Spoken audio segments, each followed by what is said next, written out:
Informasi berikutnya, Saudara, jelang KTT G20 di Bali, Presiden Joko Widodo menelpon Presiden Ukraina Volodymyr Zelensky membahas konferensi tingkat tinggi di Bali itu dan soal krisis pangan. Sehari sebelumnya, Jokowi juga menelpon Presiden Rusia Vladimir Putin di tengah konflik Rusia-Ukraina yang belum tuntas.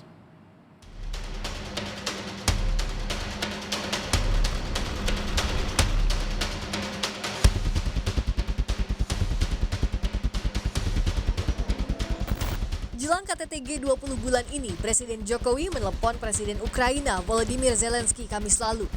Dikutip dari akun Twitter resminya @jokowi, kepala negara menyebut, "Saya berbicara dengan Presiden Zelensky dari Ukraina tentang situasi di Ukraina dan Black Sea Grain Initiative." Presiden Ukraina juga menceritakan isi percakapannya dengan Presiden Jokowi, mulai topik utama soal KTT G20 hingga krisis pangan. Zelensky berterima kasih Jokowi turut aktif mencegah krisis pangan akibat konflik Rusia-Ukraina.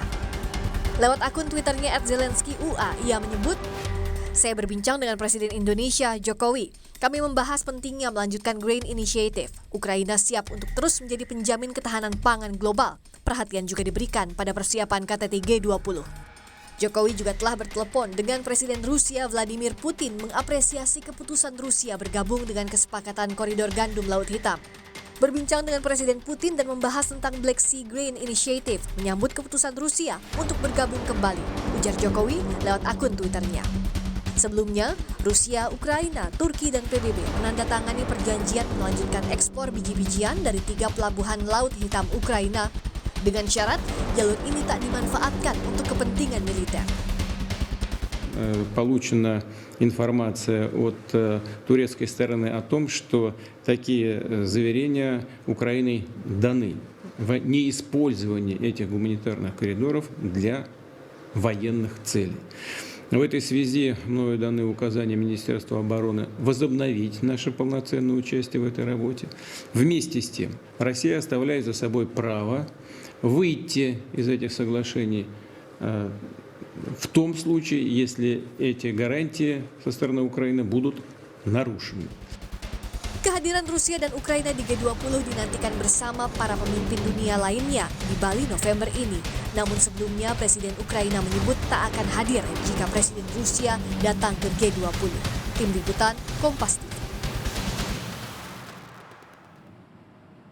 Sementara itu, jelang puncak KTT G20 di Bali, pengamanan di Pelabuhan Gilimanuk diperketat. Lebih dari 200 personel gabungan dari Polres Jembrana, TNI, dan instansi terkait lainnya memeriksa ketat setiap kendaraan, orang, dan barang bawaan yang akan masuk ke Bali lewat Pelabuhan Gilimanuk. Kapolres Jembrana menyebut selain menggunakan detektor, selama pelaksanaan G20 di Pelabuhan Gilimanuk juga dilengkapi dengan CCTV, pendeteksi wajah yang langsung terkoneksi ke Polda Bali. Keseluruhan adalah 200 personel, itu untuk Polri. Nanti untuk instansi yang lain ada juga dari Dishub, kemudian dari Satpol PP, kemudian dari TNI Angkatan Laut juga ada yang bertugas di sini. Di sarana pendukung yang pertama adalah untuk alat komunikasi yang juga terpusat ke comment center yang di Denpasar. Kemudian juga ada alat-alat mirror detektor dan metal detektor yang kita gunakan di sini. Nah, ini salah satu untuk kita mengidentifikasi saja.